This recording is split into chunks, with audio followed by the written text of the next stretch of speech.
chers compatriotes, le 30 juin de chaque année est un moment légitime pour nous tous de célébrer l'accession de notre pays à la souveraineté nationale et internationale. C'est aussi l'occasion de revisiter le chemin que nous avons parcouru ensemble, de prendre la mesure des défis au plan politique, économique et social, afin d'arrêter les voies et moyens d'offrir un meilleur avenir à notre progéniture. Il y a 60 ans, nos pères fondateurs, parmi lesquels Joseph Kasavubu et Patrice Lumumba, sont parvenus à concrétiser la profonde aspiration du peuple congolais à l'émancipation. Nous gardons tous en mémoire la belle histoire du 30 juin, celle de nos deux héros aux tempéraments différents, mais tout aussi déterminés pour la cause de l'indépendance. À cet égard, il me paraît juste, 60 ans plus tard, de réconcilier ces deux approches et d'élever Joseph Kasavubu, longtemps oublié, au rang largement mérité de héros national. Dans le même ordre d'idées, je viens de signer l'ordonnance portant nomination du maire et du maire adjoint de Lumumba-Ville dans la province du Sankourou, rendant celle-ci effective et opérationnelle. Le Congo, ce pays voulu et créé sans nous, 75 années plus tôt à Berlin, nous l'aimons et nous le chérissons, unis par le sort et ayant en partage une longue histoire commune, faite de joie, de larmes, de sueur et de sang. Sans équivoque, nos pères ont fait le choix de l'indépendance, de la dignité et de la solidarité nationale, tout en étant conscients du risque encouru par le pays, car à son devenir économique et social, faute d'une préparation adéquate de la jeune nation. L'effondrement du socle de confiance intervenu entre les acteurs politiques nationaux dès le lendemain de la proclamation de notre indépendance est le résultat combiné de l'inexpérience, de la jeunesse de la classe politique et du jeu malsain des convoitises extérieures. Ce départ raté a conduit notre pays, un pays aux promesses pourtant exceptionnelles, dans une descente aux enfers qui a pu paraître interminable et qui n'a épargné aucun secteur de la vie nationale. Déjà avant l'indépendance, dans son discours visionnaire d'Accra en décembre 1958, Patrice Lumumba nous invitait à nous opposer de toutes nos forces à la balkanisation du territoire national sous quelque prétexte que ce soit.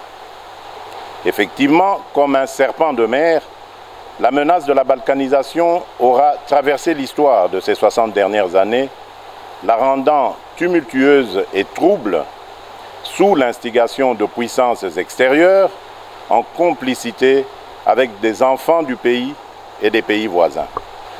Loin de briser notre volonté de vivre ensemble, je voudrais que les menaces contre notre pays raffermissent les liens historiques et le sentiment patriotique qui font de nous les fils et les filles de la grande nation congolaise au cœur de l'Afrique.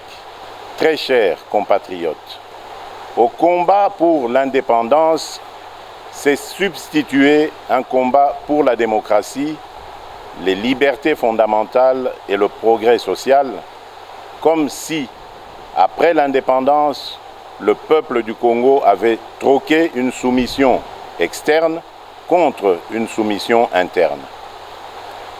60 ans durant, malgré les vicissitudes et leur cortège de conséquences douloureuses, notre patrie est restée une et indivisible. Je sais gré à toutes les filles et à tous les fils de la République qui ont lutté jusqu'au sacrifice suprême dans leur détermination à préserver l'intégrité de notre territoire, l'unité nationale et les droits humains. Je n'oublie personne. Je pense à nos vaillants officiers et soldats qui travaillent nuit et jour dans des conditions extrêmement difficiles. Je pense à nos mamans et nos sœurs martyrisées dans leur chair. Je pense à nos enfants victimes des conflits, à qui un triste destin a arraché le simple droit d'espérer. Je pense à nos classes laborieuses, à nos paysans, à tous ceux qui chaque matin affrontent des difficultés de tout genre pour subvenir aux besoins de leur famille. Je pense à l'ensemble de nos forces vives, et en particulier tous les combattants et martyrs de la démocratie, qui, dans la suite d'Étienne Tshisekedi d'heureuse mémoire, ont affronté les répressions les plus sanglantes, les plus barbares, depuis les temps forts de la guerre froide jusqu'à la veille des élections de décembre 2018. Je pense à nos filles et à nos fils, lâchement abattus dans les rues de nos villes et de nos villages, jusqu'à l'intérieur des églises ainsi profanées. Je n'oublie personne, je n'oublie rien, aucune douleur, aucun déchirement ne doit être oublié. Au nom de l'ensemble du peuple congolais, je m'incline une fois de plus devant leur bravoure. Leur héroïsme nous a permis de franchir une étape importante dans notre marche vers l'instauration d'une nation respectueuse de la personne humaine et du caractère sacré de la vie. Mes très chers compatriotes, à vous tous, mes amis, qui avez lutté sans relâche à nos côtés, je vous demande de faire de ce 30 juin 1960 une date illustre que vous garderez ineffaçablement gravée dans vos cœurs. Une date dont vous enseignerez avec fierté la signification à vos enfants pour que ceux-ci, à leur tour, fassent connaître à leurs fils et à leurs petits-fils l'histoire glorieuse de notre lutte pour la liberté. Cet appel prophétique lancé par Patrice Emery Lumumba le 30 juin 1960, je vous demande de le graver indélébile dans votre conscience, car plus que jamais, il demeure d'actualité. Dans sa longue quête pour la démocratie et l'état de droit, notre peuple a enduré les pires atrocités, crimes contre l'humanité et pillage de ses ressources. Aujourd'hui, 60 années plus tard, le devenir de la nation est toujours entre les mains d'une classe politique, toutes tendances confondues, qui demeure versatile et qui peine à arracher la nation du cercle vicieux de l'instabilité et de la pauvreté. Jugez vous-même de notre héritage commun 60 ans après.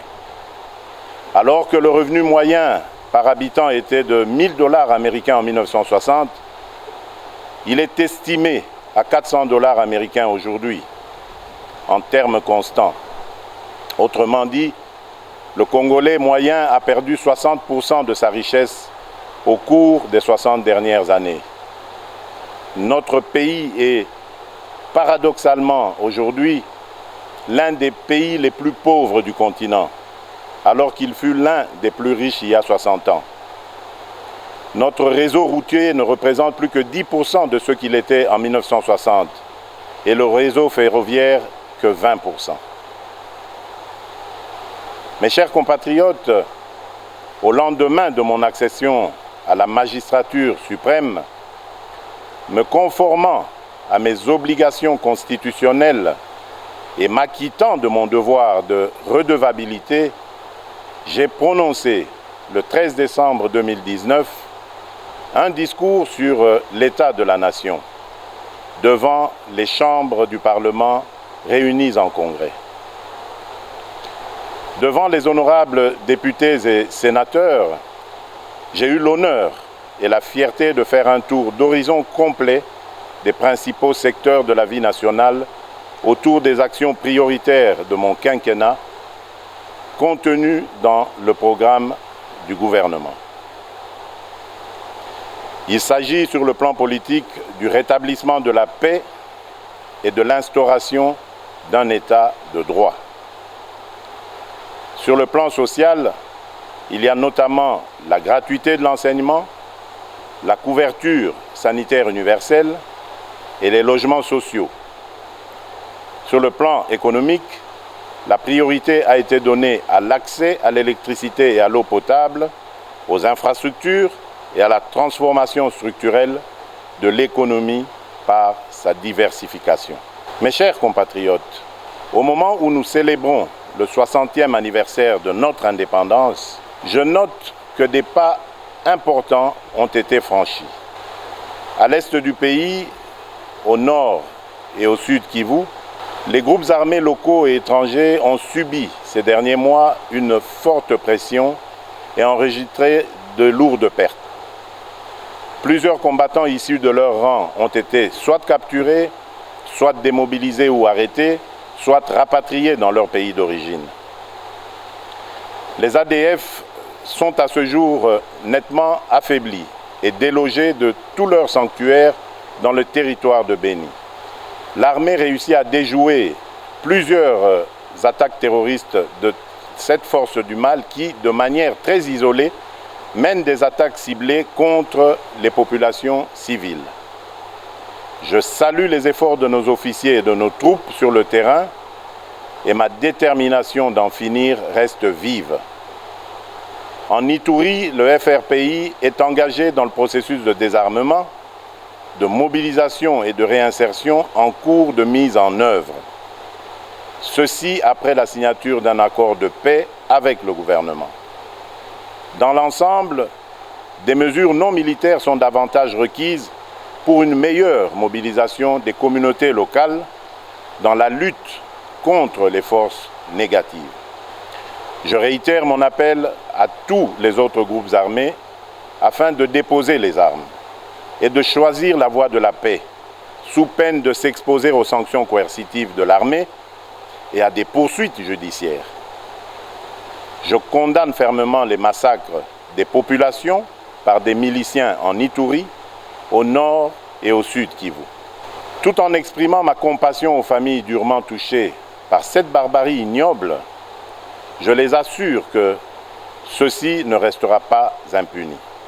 Chers compatriotes, comme je m'y étais engagé, l'établissement d'un état de droit est en marche dans notre pays.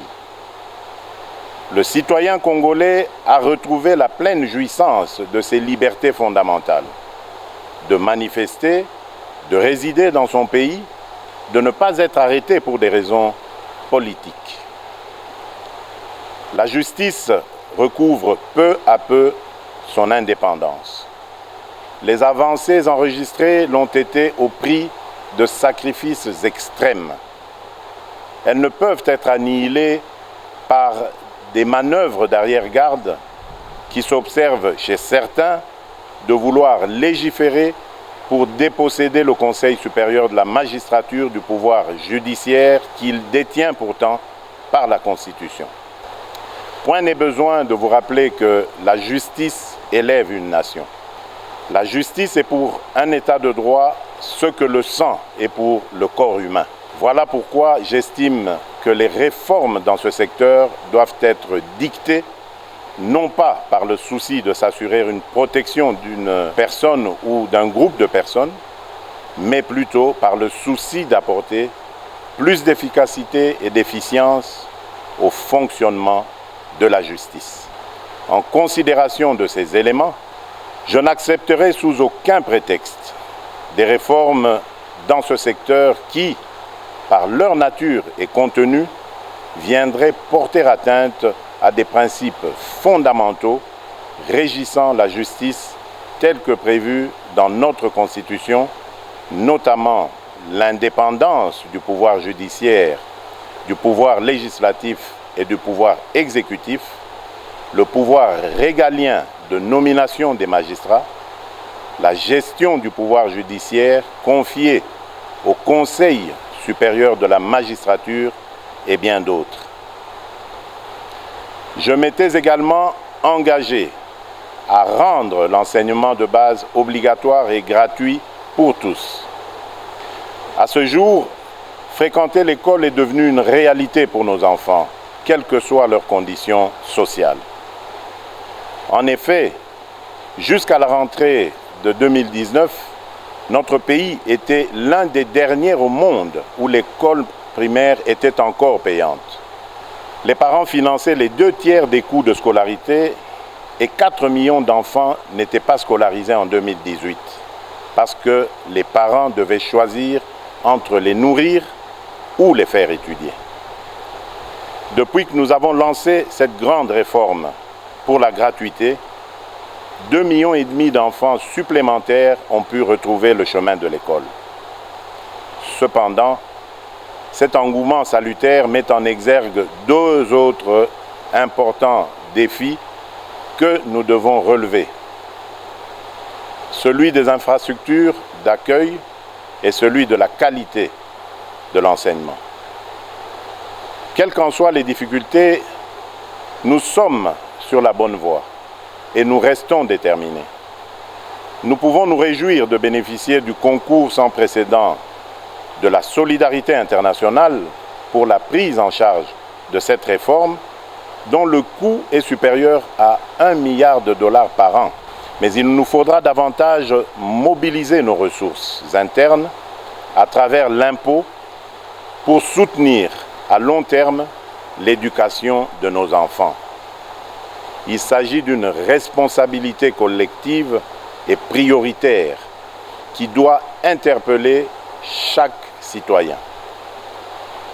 J'ai également pris l'engagement de mettre un terme à l'impunité pour donner un sens à la lutte contre la corruption et les antivaleurs, car celles-ci sont à la base de presque tous les maux dans les différents secteurs de la vie nationale.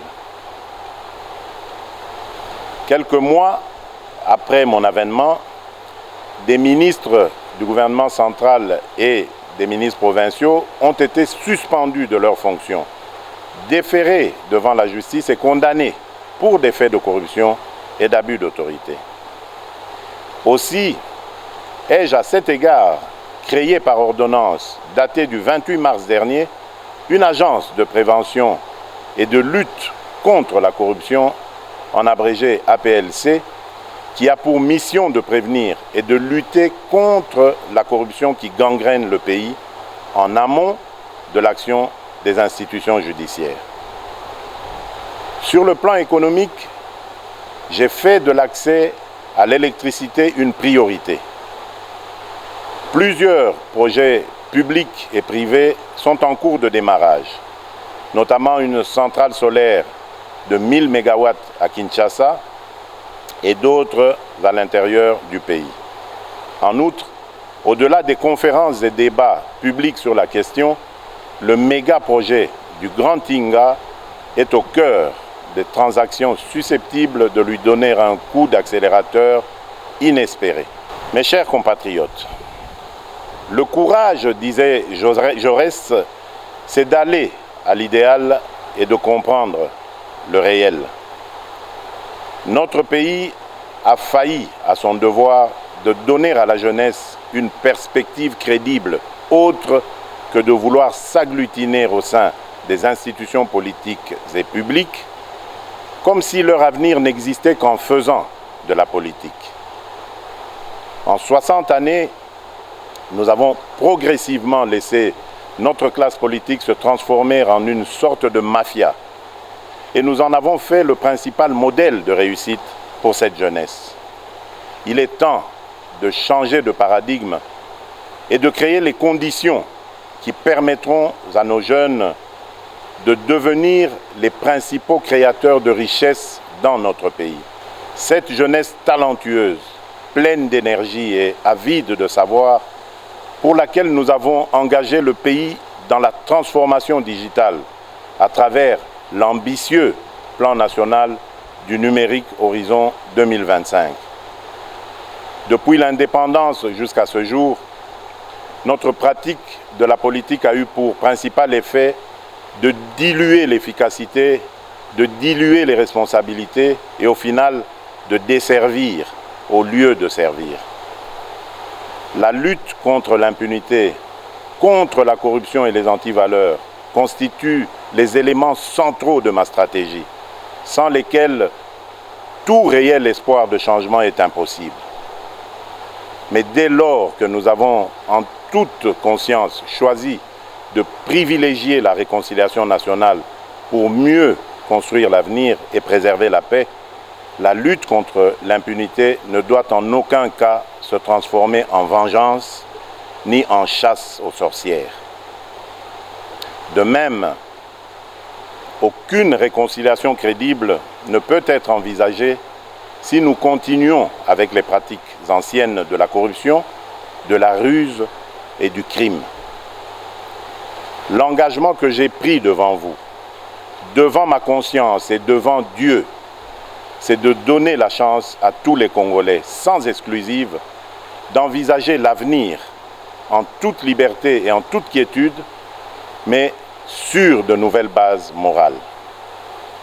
En aucun cas, cet engagement ne peut signifier la poursuite de l'impunité.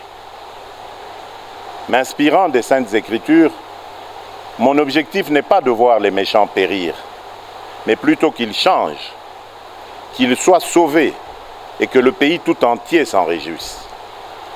À défaut, ils s'exposeront à la rigueur de la loi. Celle-ci étant faite pour révéler la faute, j'accorde à la restauration de l'état de droit la première des priorités dans mon combat pour l'édification d'un nouveau Congo. J'ai entendu certains parler avec ironie ou crainte de la République des juges. La réalité est plutôt que le pouvoir judiciaire demeure confronté à de nombreux défis en termes de ressources, de capacités et d'indépendance. La République démocratique du Congo ne compte actuellement qu'un magistrat pour 28 000 habitants, alors qu'un ratio minimum de 1 magistrat pour 5 000 habitants est considéré comme étant la limite de la couverture requise par les standards définis par l'Association internationale des magistrats. La dernière grande vague de recrutement des magistrats en République démocratique du Congo date de 2011. Nous avons donc un grand retard à rattraper. Mes chers compatriotes, j'ai à cœur l'ensemble de vos aspirations pour un Congo meilleur, un Congo paisible, plus juste et plus équitable. Qu'il s'agisse de la réforme en cours de la justice, que je compte poursuivre et approfondir, de l'indispensable rattrapage en matière d'infrastructures de base, de l'accès à la santé, de la pacification intégrale du pays ou de la préservation de l'environnement, le Congo a grandement besoin de ressources et de méthodes pour poursuivre avec succès la mise en œuvre du programme pour lequel vous m'avez élu. Je souhaite que l'expérience douloureuse révélée au cours du procès en rapport avec le programme des 100 jours tourne définitivement la page de la longue série de projets et programmes qui, à travers l'histoire de notre pays, ont donné lieu à d'importants coulages des ressources publiques en toute impunité. Je pense notamment au projet de Bukangalonzo, aux multiples cessions d'actifs miniers, aux projets de construction d'infrastructures routières, aéroportuaires et j'en passe. Le défi du Congo, le défi du peuple congolais, c'est de sortir de la répétition pour s'inventer un destin. À tout prix, nous devons y parvenir et nous allons y arriver. J'appelle le gouvernement de la République à engager des réformes sur l'ensemble de la chaîne de la dépense, afin que nos ressources publiques soient désormais mieux préservées et mieux utilisées. Mes chers compatriotes, alors que nous nous étions engagés à faire de 2020 une année de l'action décisive, la force du destin a fait coïncider cette année du 60e anniversaire avec l'une des crises sanitaires et économiques les plus intenses que notre civilisation ait connues, l'apparition de la Covid-19. Cette crise est également un rappel à l'humilité que nous devons adopter face à l'accélération imprévue du mouvement de l'histoire. La Covid-19 qui affecte aujourd'hui tous les continents et qui frappe indistinctement tous les habitants de la planète représente la plus grave crise sanitaire qu'ait connue le monde depuis la grippe espagnole. Toutes les certitudes idéologiques sur lesquelles est fondé l'ordre économique mondial sont aujourd'hui remises en question. Pour s'adapter à cette nouvelle donne et offrir à ses États membres la possibilité d'investir massivement dans la lutte contre la Covid-19, l'Union européenne ainsi que la Banque centrale européenne ont revu et assoupli de manière exceptionnelle leurs règles et pratiques en matière budgétaire et d'endettement. Lorsque notre pays a été frappé à son tour par cette pandémie de Covid-19, j'ai, dans mes messages des 18 et 24 mars 2020, annoncé les mesures de prévention et de protection contre ce virus, en même temps que j'ai déclaré l'état d'urgence conformément aux dispositions pertinentes des articles 85, 144 et 145 de notre Constitution. La pandémie du coronavirus nous a une fois de plus rappelé à quel point nous étions dépendants de l'extérieur et combien nous pouvions être vulnérables à cause d'un système de santé déficient. Et pour atténuer les impacts immédiats de la Covid-19 dans notre pays, j'ai immédiatement engagé le gouvernement à prendre des mesures pour assurer la prise en charge sanitaire des personnes affectées par la pandémie, ainsi que pour garantir la continuité de l'approvisionnement du pays en denrées de première nécessité. L'ensemble de ces dispositions ont permis de réduire très sensiblement le taux de létalité de la pandémie dans notre pays. Celui-ci est passé de 10% de décès dans les premiers jours à moins de 2,5% actuellement. Au niveau économique, la pandémie nous a rappelé l'excessive dépendance du pays vis-à-vis de l'extérieur. Ainsi, quelques grands projets agricoles ont été initiés pour renforcer notre autosuffisance alimentaire. 33 000 hectares à travers le pays ont été affectés aux cultures vivrières et commencent à produire leurs premiers résultats, dont 3 000 tonnes de riz à Kimpese, 4 000 tonnes de paddy à Nkuni. Nous attendons de récolter et transformer bientôt le manioc planté sur 800 hectares à Wangata. Afin de consolider cet élan sur les plans sanitaires et économiques, j'ai lancé le 18 juin 2020 un programme multisectoriel d'urgence dont le coût est estimé à 2,6 milliards de dollars américains. Il va sans dire que dans ce contexte de crise, il est également urgent de procéder à des économies partout où nous pouvons en réaliser, en commençant par les institutions politiques, afin de dégager des marges de manœuvre budgétaires supplémentaires pour assurer les dépenses sociales en faveur des catégories les plus fragiles. Mes chers compatriotes, à sa création, en marge de la conférence de Berlin en 1885, notre pays a été baptisé État indépendant du Congo. Loin de pouvoir caractériser la souveraineté des peuples qui y habitaient et qui venaient d'être soumis à un régime de colonisation, le monarque belge Léopold II, de transformer notre pays naissant en zone de libre-échange économique au profit des puissances occidentales de l'époque. C'est ainsi que notre pays a toujours été un centre d'enjeux planétaires qui le dépasse, au point que c'en est devenu son ADN, la source de ses joies et de ses peines.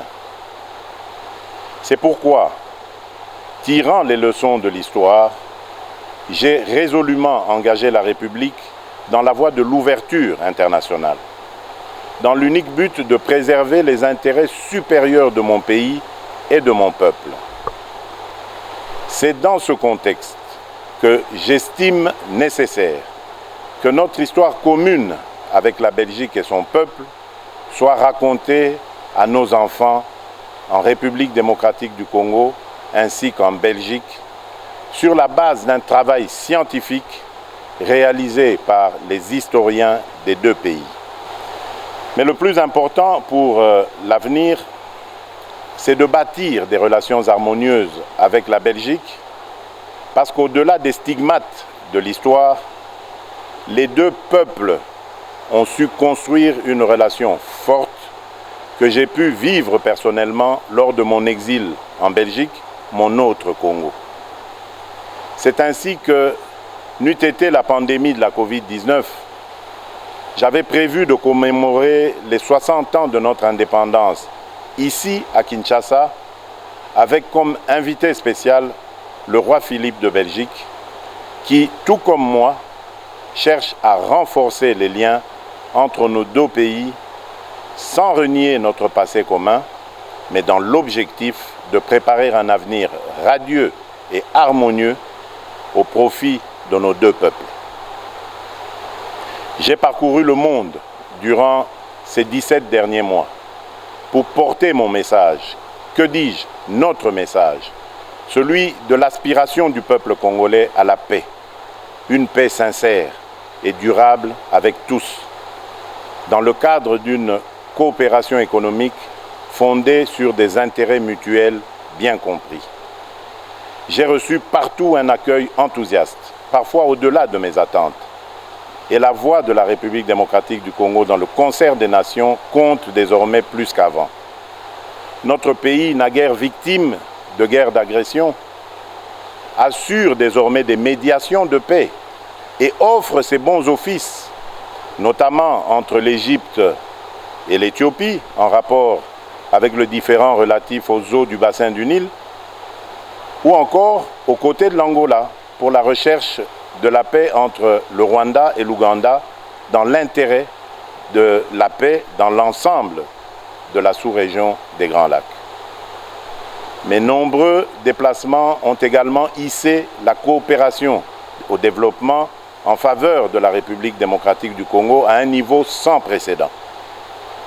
Rien que pour la Banque mondiale et le Fonds monétaire international, depuis février 2019 jusqu'à ce jour, notre pays a mobilisé plus de 3,4 milliards de dollars en dons et en prêts approuvés par ces deux institutions, desquels environ 1 milliard ont déjà été décaissés.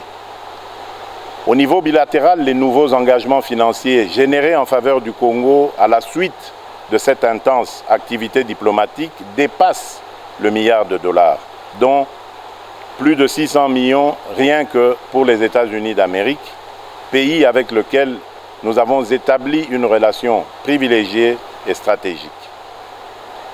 J'ai cependant constaté que les flux d'aide publique approuvés en faveur de la République démocratique du Congo tardent souvent à être décaissés, parfois jusqu'à 11 mois de retard, à cause des pesanteurs inexplicables, voire inacceptables, liées aux formalités administratives et législatives de mise en vigueur des différents accords de dons ou de prêts.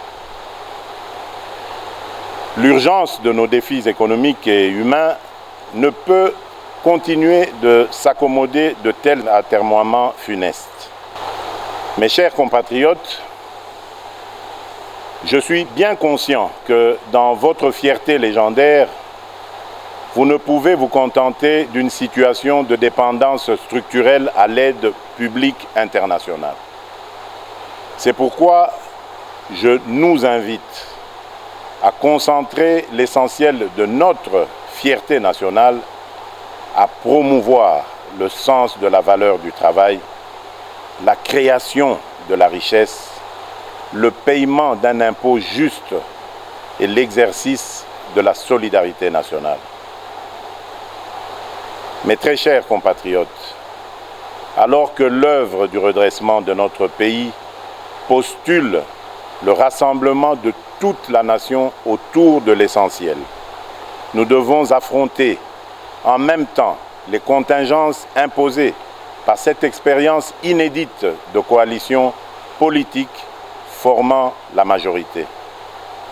Il est important que cette expérience inédite et sensible, mais que nous voulons salutaire, ne conduise à aggraver les problèmes de notre société en créant ou en renforçant l'hostilité mutuelle et la méfiance. Comme il y a 60 ans, étrange répétition de l'histoire, il y a une majorité parlementaire et un président de la République qui viennent de composantes politiques différentes, jadis en opposition frontale. N'est-ce pas un sort de l'histoire afin que nous réparions le péché originel qui a entraîné notre pays dans une succession de crises? C'est pourquoi, en tant que garant constitutionnel du bon fonctionnement des institutions, je ne ménagerai aucun effort pour m'assurer, via un dialogue interinstitutionnel régulier, qu'aucune crise inutile ne puisse perturber la stabilité du pays, si importante pour son essor. Permettez-moi néanmoins de saisir cette occasion symbolique de commémoration de l'indépendance pour réaffirmer qu'aucune majorité politique ou parlementaire, d'où qu'elle vienne, ne peut outrepasser les principes fondateurs de la République qui sont à la base du pacte social tel que consacré dans la Constitution du 18 février 2006, à savoir un État de droit indépendant, souverain, uni et indivisible, social, démocratique et laïque. Mes chers compatriotes, j'observe souvent la ferveur avec laquelle nombre de mes concitoyens s'indignent lorsqu'il est porté atteinte aux droits et libertés des personnes de couleur sous d'autres cieux, notamment dans les vieilles démocraties. Mais comment comprendre que ces mêmes concitoyens se retrouvent parfois parmi ceux qui attisent le plus le tribalisme et la haine lorsqu'il s'agit de la vie de nos compatriotes? Je combattrai avec la dernière énergie la résurgence de ces fléaux qui pourraient menacer le vouloir vivre collectif si chèrement acquis. Mes très chers compatriotes, qu'est-ce que 60 ans dans la vie de notre nation? Molière nous rappelle à juste titre que 60 ans, c'est la fleur de l'âge, qui nous fait entrer maintenant dans la belle saison. Soyons tous interpellés par les défis majeurs auxquels notre pays est toujours confronté, notamment celui de la maximisation des recettes publiques. Pour assurer la réussite du programme du gouvernement, je n'ai cessé d'exhorter ses membres et mes concitoyens à œuvrer à la restauration de l'état de droit, afin d'accélérer les flux d'investissement privés, qu'ils soient internes ou externes, ainsi que pour maximiser la mobilisation des recettes fiscales, pierre angulaire des ressources publiques. Très chers compatriotes, fonder un État moderne, un État normal, et vaincre la pauvreté décrétée cause nationale constitue toujours la pierre angulaire de ma vision pour notre pays. Sur ce chemin encore parsemé d'embûches et d'obstacles, je ressens toujours au plus profond de moi la force et la détermination de mes compatriotes quand, dans un écho grandissant et permanent, ils ne cessent de me rappeler leur leitmotiv, à savoir le peuple d'abord. Oui, le peuple d'abord est la boussole de notre action et la mesure de notre détermination. C'est vous dire que l'intérêt du peuple congolais constitue et constituera toujours le fil conducteur de toutes les réformes que j'entends voir le gouvernement de la République accomplir tout au long de mon mandat. À 60 ans, on n'a plus d'excuses. À 60 ans, on ne commet plus les mêmes erreurs. À 60 ans, on sort des discours creux et répétitifs et on prêche la sagesse et la droiture par l'exemple. À 60 ans, on pense à l'héritage et aux valeurs à léguer aux générations futures. Il est temps que nos ambitions personnelles viennent en dernier lieu et que les ambitions de notre pays soient notre priorité. Très chers compatriotes, c'est pour vous, avec vous et dans votre intérêt que nous allons réussir le mandat que vous m'avez confié. Bonne fête de l'indépendance à toutes et à tous. Vive la nation congolaise unie et forte. Que Dieu bénisse la République démocratique du Congo. Je vous remercie.